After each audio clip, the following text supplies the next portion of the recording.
We will have to wait 400,000 years to see the aberration of the first nerve cells. This is where life as we know it begins.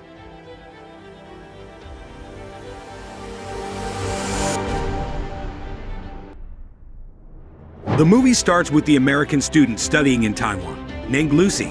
She is being shown standing outside the hotel with her boyfriend. Her boyfriend Richard starts forcing her to deliver the briefcase to the man named Mr. Jang. He offers her 500 USD, but she refuses. In the heat of argument, Richard cuffs her wrist to the handle of briefcase. After that, she went to the receptionist and asks about Mr. Jang. When she gives the name to the clerk, she sees Richard being shot and killed outside. In the meantime, a group of men comes out of elevator and take Lucy to Mr. Jang's office. She vomits after seeing blood and dead bodies on the floor. After some moments, Mr. Jang comes out and asks the translator to translate for Lucy. Mr. Jang writes a number on the paper, which is the code of the briefcase. He walks out of the room and tells Lucy to open the briefcase. She finds 4 plastic packets of blue powder. Mr. Jang returned back to the room and brings a dragged man to snort the blue drug. After using the drug, the man starts laughing madly. Seeing that, Mr. Jang shoots the man and offers Lucy a job, which she refuses, knowing that Mr. Jang knocked her unconscious. The other side, a scientist named Professor Norman is lecturing the students on the brain capacity. He tells the students that humans can only use 10% of their brain, and only living being uses brain more than humans or dolphins. Dolphins uses 20% of their brain, which helps them communicate with sonar waves. The camera moves back to Lucky, where she wakes up in a hotel room and Mr. Jang's men come and throw clothes. She finds out that she and 3 other men are transporting a drug named CPH4 to Europe, some in their stomach. Then in the story, Lucy is shown captive in chains, and one man gets attracted to her and starts kicking her in the stomach, which causes the bag of drug to burst and release drug in large quantity in her stomach. Lucy suddenly starts to be thrown all over the room until she falls back to the floor.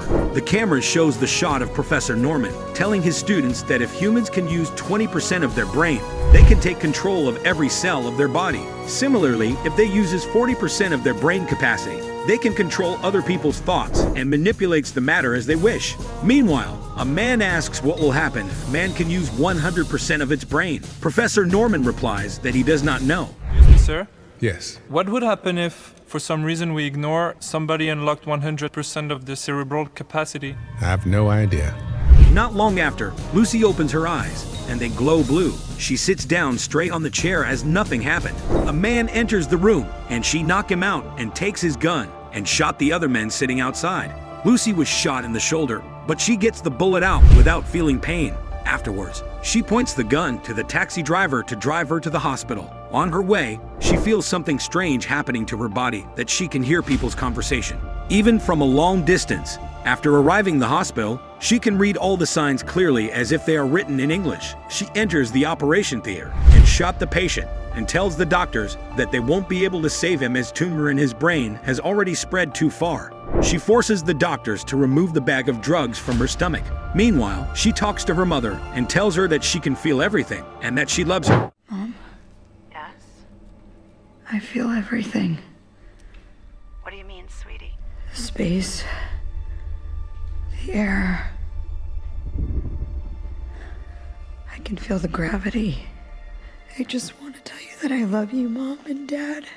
After removing the bag of drugs, the doctors tell her that CPH4 is produced in tiny quantity in the mother's bodies in 6 months of pregnancy to provide energy to the fetus to develop. They show surprise that Lucy has survived this far. Growing her mental and physical abilities, Lucy returns to Mr. Jang's office, where she assaults him and kills his bodyguards. Using her newfound abilities, she telepathically extracts the locations of the 3 remaining drug mules based on images of their plane tickets from his brain and leaves. Mr. Jang in pain, she visits her roommate Caroline and borrows her laptop to research about her condition. She finds research of Professor Norman about her condition that she reached 20% of her brain capacity and has become emotionless and ruthless. In order to prove it, she manipulates his electronic devices, making her appearance on several electronic gadgets in Professor's hotel room. In the end, she plans to meet Professor in next 24 hours. The news of Lucy's action in the hospital spread all over the media and changes her hair color before boarding the flight. At the same time, she contacts local police captain Pierre Del Rio to help her find the remaining 3 packs of the drug. With that information, the police team manages to catch all the drug mules, and Pierre orders his men to secure them in Paris. During the flight to Paris, Lucy continues her research while typing on her laptop at a great speed.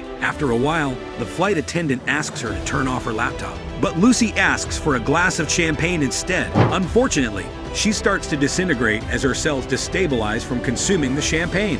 Lucy immediately runs to the bathroom, where her body starts to disappear. To fend off her dissolution, she pulls out the remaining CPH4 and sniffs them, restoring herself to normal. But she ends up passing out. She wakes up in the hospital and sees doctors and cops waiting for her to wake up. She thanks everyone with a wave of her finger except Pierre's. She asks Pierre to take her where the drug mules are being secured. On her way, Lucy uses her power to see everyone's phone signals. After cataloging through the signals, she manages to overhear the conversation of G, Mr. Zhang's top henchman, who is about to go to the hospital where the 3 drug mules are being protected. She takes over Pierre's car and drives manically through the streets. On the other hand, G with his armed men have already arrived at the hospital to find the other drug mules. They take them to a room and take the drugs out from their stomachs after killing them. When they want to escape with the drugs, Lucy finally arrives at the hospital. Her brain reaches at 60%. With that, she moves them around the hall and prevents G from escaping by creating some kind of invisible wall. She eventually retrieves the drugs from him and starts to leave the hospital while telling Pierre to go with her. Mr. Zhang notices Lucy in a car, so he orders his men to follow her car. Soon, Lucy and Pierre meet Norman and his colleagues at a university. Top men in their field and very trustworthy. I trust you. I'm very pleased to meet you. Likewise. Where Lucy starts to reveal everything she knows with her brain power, which now exceeds that of a normal human. Meanwhile, Mr. Zhang and his men infiltrate the place and start shooting at the officers. Back in the professor's lab, Lucy discusses the nature of time and life and how people's humanity distorts their perceptions.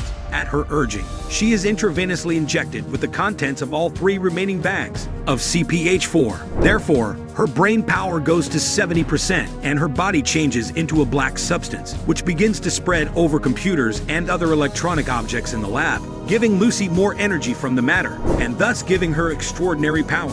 As her brain function continues to increase, she manipulates matter in a way and erases everything in the lab, leaving the scientist standing in a white space. She also transforms all of the electronic objects into one next-generation supercomputer. On the other side, Mr. Zhang and his men are overwhelmed against the police, so he orders G to blow up the door using a rocket launcher. Meanwhile, Lucy manages to transfer her body thousands of miles to Times Square. She mentally begins a space-time journey into the past using a wave of her hand, starting from early 20th century in New York to colonial times, even all the way to prehistoric times, and eventually reaching the oldest discovered ancestor of mankind. She shares a moment of calm with the Australopithecus and the 2 touch fingertips, sending Lucy all the way to the beginning of time and witnesses the Big Bang. However, Mr. Zhang enters the lab and slowly points his gun at Lucy's head. He shoots, but by that point, Lucy has reached 100% of her brain capacity and on the dot disappears, moving into the space-time continuum. She only leaves her clothes and the black supercomputer behind, while Mr. Zhang fires his gun at nothing. Pierre then enters the lab and fatally shoots Mr. Zhang. After a while, the supercomputer disintegrates and morphs into a black flash drive, which is taken by Professor Norman, thus completing his research all along. Pierre also asks Professor Norman where Lucy is, but his cell phone suddenly sounds, and he sees a text message indicating that she is everywhere. Where is she?